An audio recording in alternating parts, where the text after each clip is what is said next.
Greetings, everyone. This is Gerard, editor-in-chief of Filipino Soul Magazine, aka S.G.I.B magazine. It stands for Soldiers Got Intentions. Believe that, because everyone should be soldiering for something: a dream, a goal, an idea, a train of thought, something.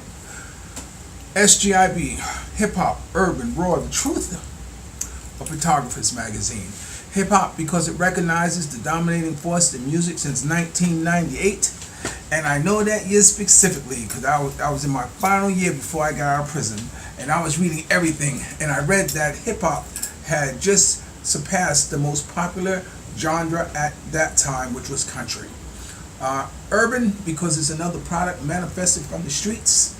Ain't no big bucks here, baby, just you and me, and oftentimes just me. Raw because what you see is what you get, kid. There ain't no second takes. Ain't no let's do it over again. There ain't no cut. Like this, no. It's that's it. And if a photograph comes in and it needs airbrushing, if you don't airbrush it, I do a little editing myself. But after that, that's it. What you see is what you get. The truth because it pays homage to Miss Vonney Hilton Sweeney, the founder of the pre-Grammy Party, close confidant to the Godfather soul, Mr. James Brown, and editor-in-chief of his magazine called The Truth, that I was the East Coast representative of. And we know if there's a heaven up above, Vonney is teaching people how to network. That woman needs to be in the history books. But hey, what can I say? A Photographers magazine, because that's all I am. I'm just a photographer who's outgrown his box. A mediocre photographer at that, according to my color instructor. When I was in Germain School of Photography in New York, I was driving a taxi, I was working at Ford Motor Company, and I was going to school. And I came in, and after I finished my darkroom assignment, I sat up on the darkroom table, put my head against the enlarger like this, and went to sleep. And when I opened my eyes, my color instructor was approaching me. He said, no, sleep, Gerard. You can always be a mediocre photographer. And that's all I ever claimed to be, a mediocre photographer. I guess that's why I became a freelance publicity photographer, because all it took was one shot. I never really read any manuals. I'm just clicking and pushing. I don't mess with my cell phone too much because I don't want to send it off to somewhere where I can't operate it. So yes, I am a mediocre photographer. So I'm also owning PBG's production, stand for Photos by Gerard, the best in freelance publicity photography, and CEO of the Borough Corporation, that stand for Be Ever Remembering Your Love. Well, as luck would have it, Murphy's Law, what can go wrong will. This is the ideal time for me to work, and this is in the G hours. I've been up since like about 1 o'clock to 1 o'clock. I don't know what time is it now. What time is it? Right now it's 3:26, and so about 2 hours, about an hour or so ago, for some reason or other, my Photoshop just went on the skits, and I'm frustrated because this is my most productive time of the day.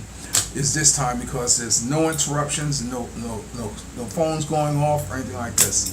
Not that I'm that popular anyway. It's a listen to how I tell it. But anyway, that's what it is. But on a serious note, Aretha Franklin just passed away. Truly she be missed. I never really was a big Aretha Franklin fan.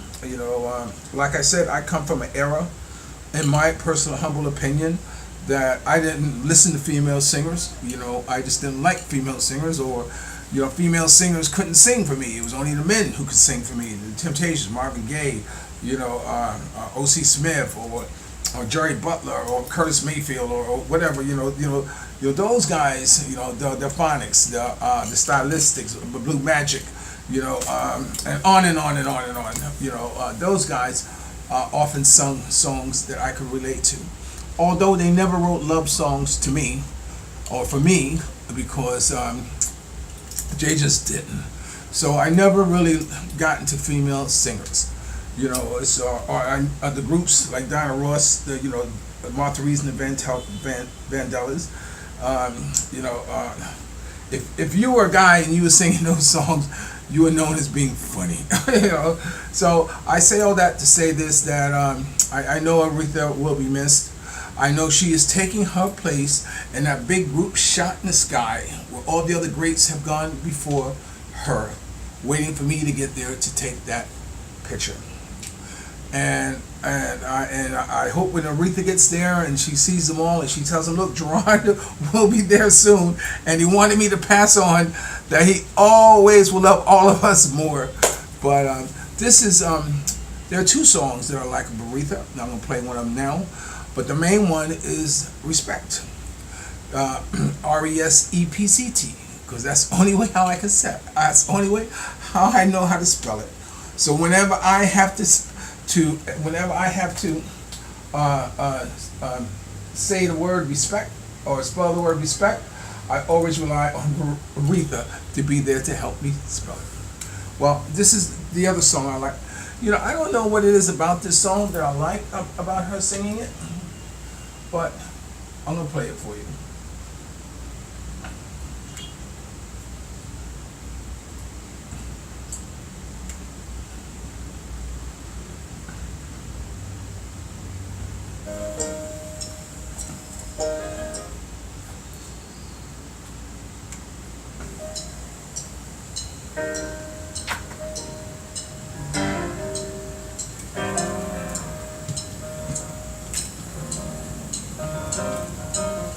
Gonna be Miss Girl.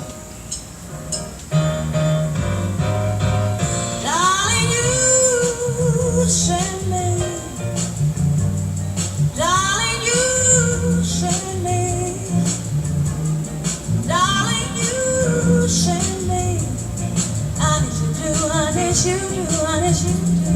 Oh, you through me. Darling, you thrill me. Baby, you thrill me. I need you do, I need you do, I need you do. And first, Lord, infatuation. This is on my playlist almost every day.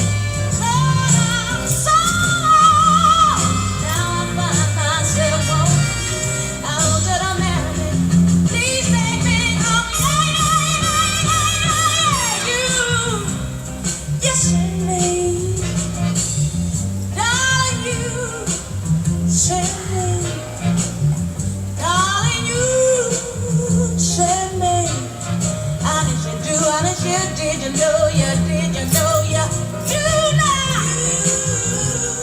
Say everything it takes to give you.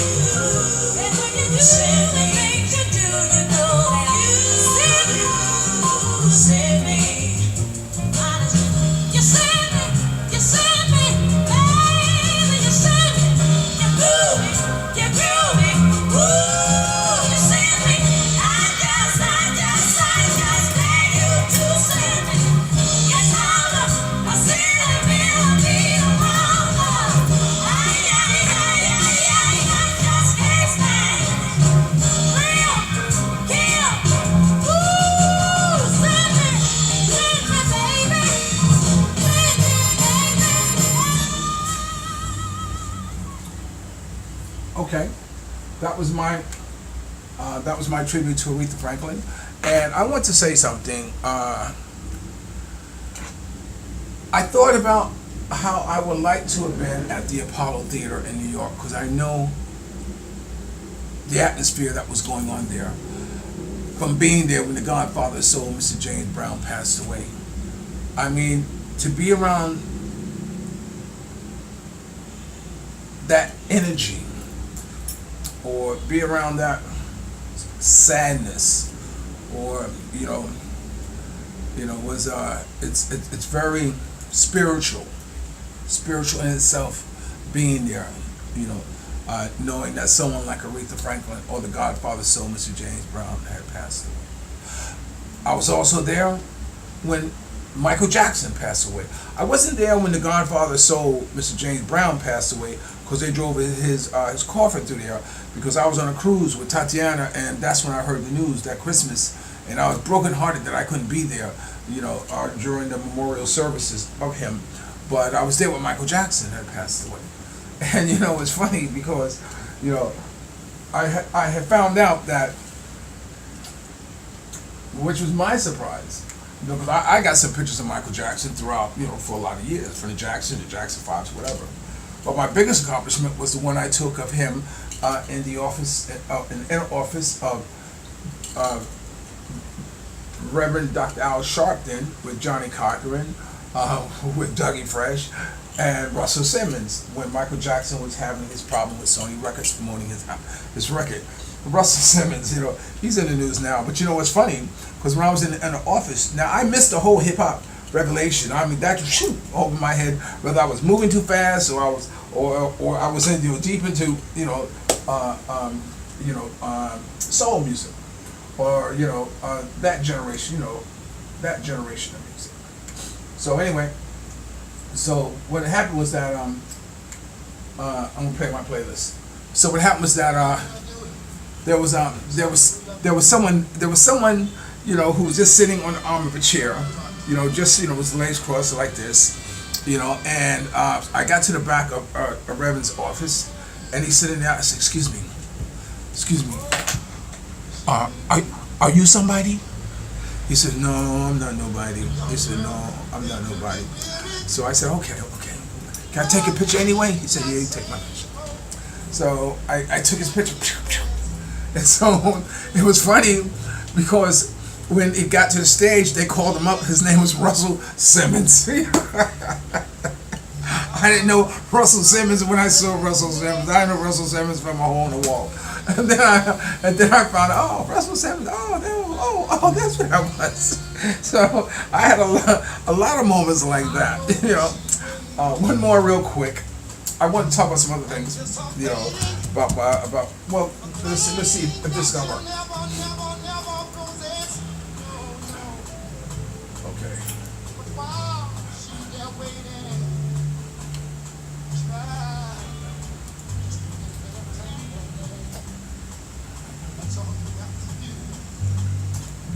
So anyway,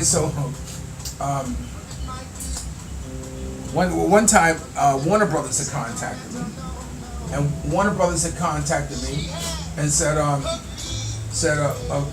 would you like to interview Lloyd Banks and Young Buck?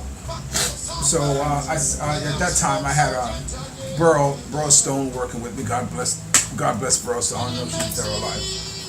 I said,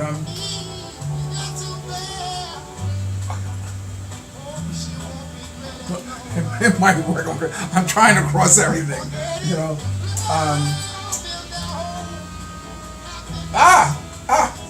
Of course, when I get involved in doing something else, ultimately it starts working. Yes, there it is. Okay. So anyway, I asked her. I said, I told Warner Brothers. I said, okay, yes. Can I get back with you? They said, sure. So I asked Burl. I said, Warner Brothers just contacted me, and they asked me if I want to interview Lloyd Banks and Young Buck. And she said, Gerard, you don't know who Lloyd Banks and Young Buck is? I said, no. She says, that's G-Unit. I said, the 50 Census Group. I said, you're kidding me. So I called Warner Brother. Yes, I'll interview him. You think the story would stop there, but it didn't. So what happened was that I went to Warner Brothers, and usually when I go on these high profile events, I hate what Kanye West and Jay-Z did to this song. But hate is a strong word. I'm not happy with their remaking this song, because there's some things you shouldn't mess with. This one, the classic, you just shouldn't mess with. So anyway, whenever I go on these high profile events, I often look for people to come along who could benefit from the experience of being there. So at that time, one of my partners' name was Eric, and Eric had his little record label, and he had a couple of artists who wanted to meet Lloyd Banks and Young Buck. So I said, okay, fine, Eric. I said, you don't say how much you're gonna pay. You say, what's my motivation? Whenever someone's asking you to do something, you don't ask them how much money. You don't ask them, you don't be so crude and so approach to say how much you gonna give me. You know, you just simply say, what's my motivation? You know, well, Gerard, would you like some strawberry ice cream? No. Well, would you like $300 or $400? Yeah, that's motivation enough. That'll motivate me. Yes, very good. So we set an agreement. So anyway, he came and brought two of his artists with them, and I got led into the room, and there's this guy sitting in a chair. He has feet up on the chair just like this, or whatever. So I walk in, my back is turned to him because I'm telling Eric and his crew. I said, look. When Young Buck comes in, I said, I'm going to interview him. I'm going to take some pictures of him, and then I'm going to let you guys talk to him. So they said, oh, okay, that sounds fine, Gerard. So I said, okay. So when I out of politeness, oh, excuse me, my brother, I didn't mean to turn my back on you. I'm sorry, my name is Gerard. He says, I'm Young Buck. I said, you're Young Buck. It was like the most craziest thing. I said, oh, you're Young Buck. I'm sorry about that. I didn't know who the hell you were. That's why, like my mama said, if you ever got nothing good to say, remember, don't say nothing else. If I said something bad or something like, I don't know who the fuck this guy is. Y'all don't care. Y'all don't know.